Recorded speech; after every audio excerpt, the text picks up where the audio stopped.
अस्सलामुअलैकुम स्टूडेंट्स, मैं मोहम्मद फैसल आज फिर से आपकी खिदमत में हाजिर हुआ हूँ अपने नए लेक्चर के साथ। I hope and I believe कि आप अल्लाह ताला के फजल करम से खैरियत से होंगे।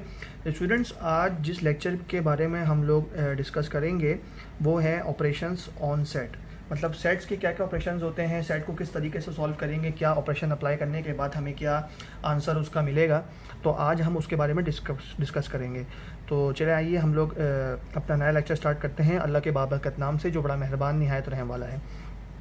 तो देखिए स्टूडेंट्स, मैंने यहाँ पे कुछ ऑपरेशंस लिखे हैं पहले से, जो हमें प्री डिफाइन पहले से मौजूद होते हैं। हमें पता होता है कि जो ऑपरेशंस हैं वो क्या क्या हैं। बेसिकली इसकी पूरी एक डेरिवेशंस भी होती हैं कि ये किस तरीके से सॉल्व होता है। वो हम लोग इंशाल्लाह अपने नेक्स्ट लेक्चर जब हमारे क्वेश्चंस आंसर का पार्ट स्टार्ट होगा तो इंशाल्लाह हम उसमें ये इसकी डेरिवेशन भी सॉल्व करके आपको दिखाएंगे कि ये किस तरीके से हमें मिलता है। ठीक है, तो स्टूडेंट देखें इसके अंदर कुछ ऑपरेशंस लिखे हैं मैंने। Intersection A, intersection B, union. देखें ये जनरल टर्म है और ये इसकी मैथमेटिकल टर्म्स है।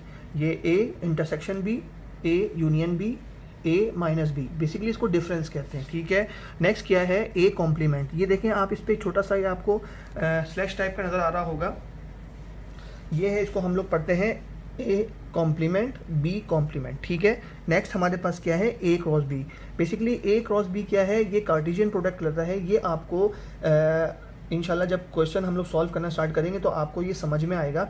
इसको समझने से पहले आपको समझना पड़ेगा कि ऑर्डर्ड पेयर्स क्या होते हैं, क्योंकि सब स्टूडेंट्स को प्रॉब्लम आती हैं कि ऑर्डर्ड पेयर कौन से हैं और सेट कौन से हैं। इसको फाइंड आउट करने में थोड़ी डिफ़िकल्टीज होती हैं और बच्चे जो है वो कन्फ्यूजन में रहते हैं कि ऑर्डर्ड पेयर्स क्या हैं और सेट्स क्या हैं। ठीक है, तो आज हम लोग ऑर्डर्ड पेयर्स के बारे में डिस्क्राइब करके आपको बताएंगे कि ऑर्डर्ड पेयर कैसे होते हैं, उनको कैसे रीड आउट करना होता है और सेट में और ऑर्डर्ड पेयर में डिफरेंस क्या होता है।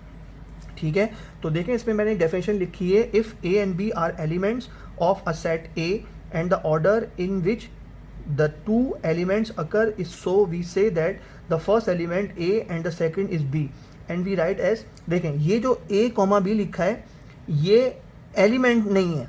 ठीक है, ये ऑर्डर्ड पेयर्स के कोऑर्डिनेट्स कहलाते हैं। ठीक है, याद रखिए कि हमारे पास सेट का जो ब्रैकेट था वो कर्ली ब्रैकेट है। ऑर्डर्ड पेयर को हमेशा हम लोग स्मॉल ब्रैकेट के अंदर शो करते हैं। ठीक है, और ये इसके बी ये कोऑर्डिनेट्स कहलाते हैं। ठीक है, इसी तरीके से एंड इस जगह आगे का लिखा है A and B are called coordinates of the ordered pair. याद रखिएगा जब भी हम ऑर्डर्ड पेयर की बात करेंगे तो उसके अंदर अगर ए और बी लिखेगा this is not a element. ठीक है, ये कोऑर्डिनेट्स कहलाते हैं। अब कोऑर्डिनेट्स क्या होते हैं, बेसिकली आपने मैट्रिक्स सेक्शन में पढ़ा होगा, आपने ग्राफ की प्लॉटिंग की थी।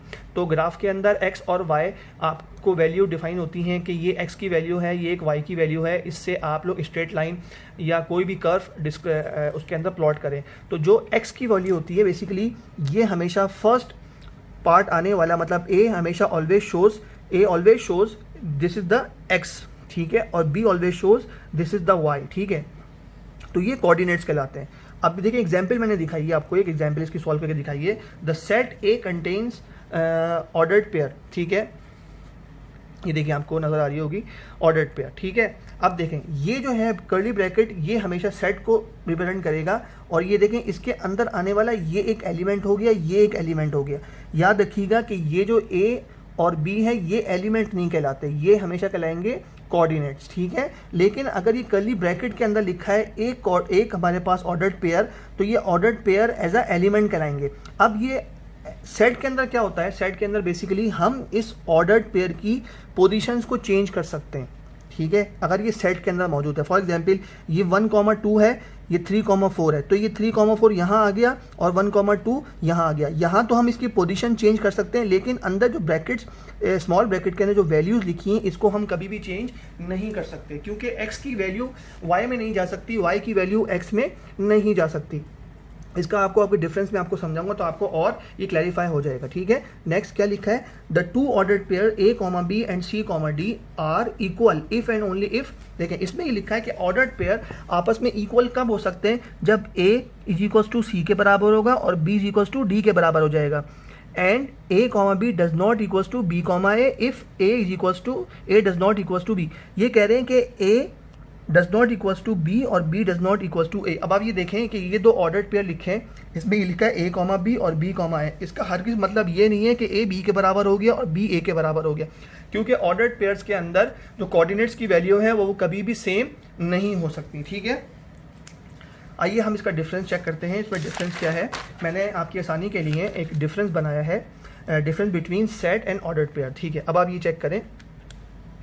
अब ये देखें, ऑर्डर्ड पेयर को हमेशा हम स्मॉल ब्रैकेट में शो करेंगे और जो सेट है उसको हमेशा शो करेंगे हम लोग कर्ली ब्रैकेट के अंदर। ठीक है, A comma B show of coordinates, मतलब ऑर्डर्ड पेयर की बात करेंगे तो ये ए और बी कहलाएंगे कोऑर्डिनेट्स, और अगर हम सेट की बात करेंगे तो ए कॉमा बी कहलाएंगे हमेशा एलिमेंट्स। ठीक है, ये आपको क्लैरिफाई हो गया। अच्छा, अब आप ये देखें कि ऑर्डर्ड पेयर के अंदर they are repeated number. For example ये ऑर्डर्ड पेयर लिखा है, इसके अंदर 1,1 लिखा है, तो ये आप इटसेल्फ अपने आप को रिपीट भी कर सकते हैं। 1,1 2,2 मीन्स कि x की वैल्यू 1 हो सकती है, y की भी 1 हो सकती है, x की वैल्यू 2 भी हो सकती है, y की वैल्यू 2 भी हो सकती है, आइदर 2,3 भी हो सकती है, 4,5 डजंट मैटर, लेकिन ये रिपीट भी करते हैं। लेकिन सेट के अंदर ये कंडीशन एप्लीकेबल नहीं है, क्योंकि सेट के अंदर क्या करते हैं, दे आर नॉट रिपीटेड 1,2 2,3, क्योंकि ये एलिमेंट्स को शो करते हैं। ठीक है, आप ये लिखें, ये देखें लिखा है, इसका नेक्स्ट क्या है पार्ट,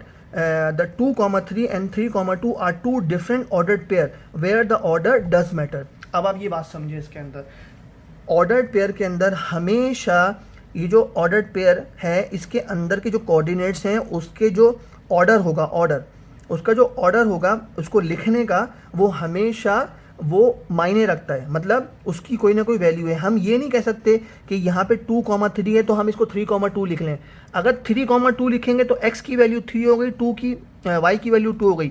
अब ये लिखा 2,3, तो इट डज नॉट मीन कि 2 इधर लिख दें और 3 इधर लिख दें। अगर आप इसके ऑर्डर को चेंज करते हैं इट्स मीन कि आप x और y की वैल्यू को चेंज कर रहे हैं। ठीक है, अब इसी में आते हैं सेट में, the order is listing the element of a set does not matter so that set 2,3 और 3,2 represent one and the same. इसमें क्या बात बोली गई है, इसमें ये बात बोल रहे हैं कि सेट के अंदर जो एलिमेंट्स हैं आप उसको 3,2 लिख दें या 2,3 लिख दें, डजेंट मैटर, और उसको हम एक दफ़ा भी लिख सकते हैं। क्या बात ये आपको शायद समझ में नहीं आया, मैं आपको दोबारा से डिफाइन करता हूँ। देखें, इसमें लिखा है 2,3 और 3,2, ये 2,3 को हम कभी भी 3,2 में नहीं लिख सकते in terms of ordered pair, क्योंकि ऑर्डर्ड पेयर के अंदर हमारा जो लिखने का ऑर्डर होता है, एक्स और वाई कोऑर्डिनेट को डिफाइन करने का ऑर्डर होता है, वो हमेशा बहुत अहमियत रखता है। ठीक है, उसकी एक इंपॉर्टेंस है, हम कभी भी इनकी वैल्यूज़ को चेंज नहीं कर सकते, क्योंकि ये एक्स और वाई को डिफाइन कर रहे होते हैं कि एक्स कहाँ तक जाएगा, वाई कहाँ तक जाएगा। ठीक है, लेकिन अब यही सेम कंडीशन देखें 2,3 और 3,2 सेट के अंदर आ गया, तो हम क्या कर सकते हैं, 2,3 को हम 3,2 भी लिख सकते हैं और एक दफ़ा भी लिख सकते हैं। लेकिन अब यही ऑर्डर पेयर में आएगा तो 2,3 को अलग लिखेंगे, 3,2 को अलग लिखेंगे। देखिए जैसे यहाँ लिखा हुआ है, लेकिन इसके अंदर 2,3 और 3,2 को हम एक दफ़ा लिखकर हम रिप्रेजेंट कर सकते हैं, डजेंट मैटर, कोई इसमें प्रॉब्लम की बात नहीं है। अब इसमें नेक्स्ट पार्ट क्या है, order is significant for ordered pair. अब देखें जैसे कि इसमें बात बोली गई थी कि ऑर्डर जो है मैटर करता है, इसी तरह ये बहुत इंपॉर्टेंट है कि हम जो ऑर्डर्ड पेयर लिख रहे हैं उसके अंदर की जो वैल्यूज़ हैं उसका ऑर्डर हमेशा बहुत इंपॉर्टेंट होगा। ठीक है, उसको हम लोग अपनी मर्जी से चेंज नहीं कर सकते। अच्छा, इसके अंदर क्या करें, सेट के अंदर order is not significant for set. Set के अंदर जो एलिमेंट्स होते हैं उनके ऑर्डर की कोई वैल्यू नहीं होती, मतलब कोई इतनी इंपॉर्टेंस ही होती, हम उसको अपनी मर्जी से चेंज कर सकते हैं। अब आप ये देखें कि इसकी जो लास्ट इसका डिफरेंस है वो a, b does not equals to b, a। ठीक है, यही बात a, b 2,3 कभी भी 3, अभी मैं एग्जाम्पल आपको एक डिफाइन कर देता हूँ कि 2,3 ये लिखी थी ऊपर, 2,3 डज नॉट इक्वल्स टू 3,2 के। ये देखें कभी भी ये दोनों वैल्यू आपस में सेम नहीं होंगी। ये 2x को डिफाइन कर रहा है, y 3 जो है y को डिफाइन कर रहा है। यहाँ पे 3 जो है वो x जो है वो x को डिफाइन कर रहा है, 2 y को डिफाइन कर रहा है। इट्स मीन कि यहाँ x की वैल्यू 2 है, यहाँ 3 है, यहाँ y की वैल्यू 3 है, तो यहाँ y की वैल्यू 2 है, तो ये कभी भी इक्वल्स नहीं हो सकते।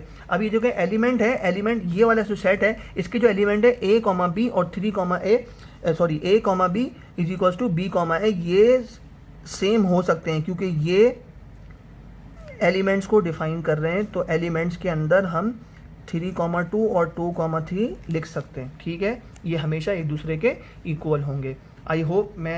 आई होप आपको मेरा ये लेक्चर समझ में आया होगा, और जो आपकी कन्फ्यूजन्स होंगी regarding the sets and ordered pair, तो वो आप मुझे कमेंट्स के थ्रू बताइए कि आपको अगर कोई चीज़ इसमें क्लैरिफाई नहीं हुई है, तो मैं आपको दोबारा से न्यू लेक्चर प्रिपेयर करके आपको एक एग्जाम्पल के साथ ऑर्डर्ड पेयर और सेट का क्वेश्चन सॉल्व करके आपको समझा दूंगा इंशाल्लाह। तो इंशाल्लाह नेक्स्ट वीडियो में बहुत जल्द आपसे मुलाकात होगी। जब तक रखें अपना बहुत सारा ख्याल और मुझे दुआ में याद। अल्लाह हाफिज़।